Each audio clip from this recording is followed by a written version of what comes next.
Beleza. Iniciando agora as questões relativas a processadores. Então vamos lá, lista de exercício. Também tem uma par de questões aí e tratando de tópicos variados, né? Vamos extrair um conhecimento a partir dessas questões. Questão 1. Explique como se dá o ciclo de busca, decodificação e execução de um processador genérico baseado nos princípios de von Neumann, certo? Então vamos lá. Ciclo de busca, decodificação e execução de um processador genérico. Então, um processador genérico baseado nesse modelo, ele vai ter uma primeira etapa, né, que é o ciclo de busca, em que acontece o quê?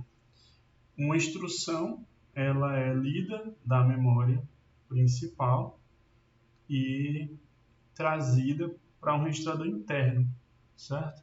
Onde a partir daí ela vai ser decodificada, tá?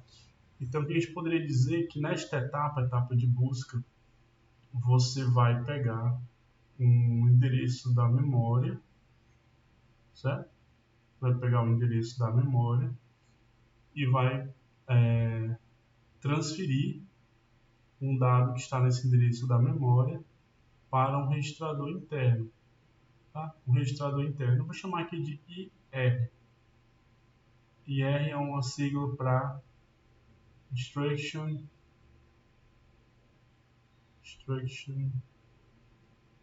Register, certo? Registrador de instruções. Então, na etapa de busca é isso. O processador ele entrega um endereço de memória, coloca a memória numa leitura, copia o dado da memória para um registrador interno, onde a parte dele vai se decodificar. A gente pode dizer também que nesse ciclo ocorre um incremento no contador de programas. Então, seu contador de programa, PC, ele vai ser incrementado. Vou escrever assim, ó, de forma resumida. O PC recebe PC mais 1, né, onde PC, só lembrando, é uma sigla para Program Counter, ou contador de programa. Tá? Então esse é o ciclo de busca, dando aqui uns detalhes a mais do que simplesmente buscar a instrução. Né? Depois, na etapa de decodificação, o que vai acontecer? Decodificação. Na etapa de decodificação, a instrução ela vai ser determinada, tá, para a posterior execução. Como assim? Um processador ele tem um conjunto de instruções, né, definida no sua ISA, Instruction Set Architecture, bem vasto, né? Então você pode ter instruções como, por exemplo, instruções de soma, você pode ter instruções de multiplicação, instruções aritméticas de maneira geral, você pode ter instruções lógicas como AND, como você pode ter instruções de deslocamento de bits, como Shift Left, né? Você pode ter instruções de comparação, né? Como instruções que vão fazer desvio, como branch, instruções que vão fazer desvio, né? Branch, como por exemplo branch equal, que ele vai fazer um desvio se uma instrução for igual a outra, ou se um valor for igual a um outro valor. Você pode ter instruções de carregamento, de acesso à memória, né? Como load, instruções de load e de store, certo? São instruções que fazem acesso à memória, leitura ou escrita na memória. E, claro, isso depende também de como quais são as características desse conjunto de instruções, né? Se são apenas instruções mais simples, reduzidas, ou se são instruções complexas, né? Ou seja, estamos falando em que tipo de arquitetura, né? RISC, conjunto de instruções reduzidas, ou CISC, né? Conjunto de instruções complexas. Tá? Então, tudo isso aí vai influenciar as possibilidades dessas instruções. Mas é nessa etapa, assim, falando de forma geral, né, genérica, né, baseados no princípio de von Neumann, nessa etapa você transforma aqueles bits relativos à instrução em sinais de controle. Tá? Então, você determina a instrução e transforma isso em sinais de controle. Tá? Define a instrução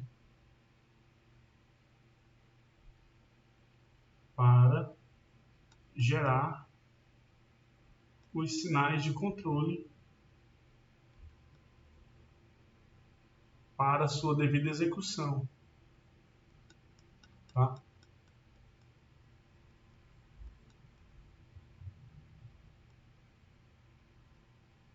A gente, isso aqui é uma forma que eu encontrei agora, que veio à minha mente de explicar. Não leve isso como a definição absoluta. Tá? Tentem captar a ideia. Isso é para isso que eu faço esses videozinhos aqui, para te relembrar a aula, captar a ideia, tá? Não para servir de por isso vocês usarem contra mim. Sei que vocês talvez podem ter soado do nada, assim, mas é porque eu me lembrei de uma situação aqui. Definir a instrução para gerar os sinais para a sua devida execução, tá bom? Aí, claro, depende do estudo de caso específico, essa etapa pode ser bem variada, tá? Em geral, a gente vai dizer que quem vai ter os recursos necessários para essa decodificação é a unidade de controle. A unidade de controle. A unidade de controle pode ser abreviada como o C, né? O CU, né? Control Unit. E você tem um circuito geral complexo aqui dentro, né? Para definir esse tipo de coisa. São muitas instruções possíveis e cada instrução com suas próprias características, certo? E a última etapa, que é a etapa de execução de fato, é quando esses sinais de controle, né, depois de decodificar, você tem esses sinais de controle, esses sinais de controle são aplicados na sequência correta para que você obtenha o resultado final daquela instrução. Então você tem a aplicação dos sinais de controle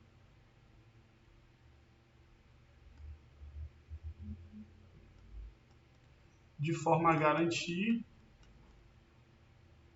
o resultado da instrução, né?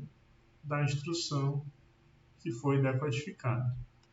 Tá? Então é isso, é uma repetição em que busca-se a instrução, vê qual é, gera sinais de controle, os sinais de controle são computados, e aí terminou, começa tudo de novo, busca a instrução e assim vai. Tá? Então é isso, de forma genérica, é isso, beleza?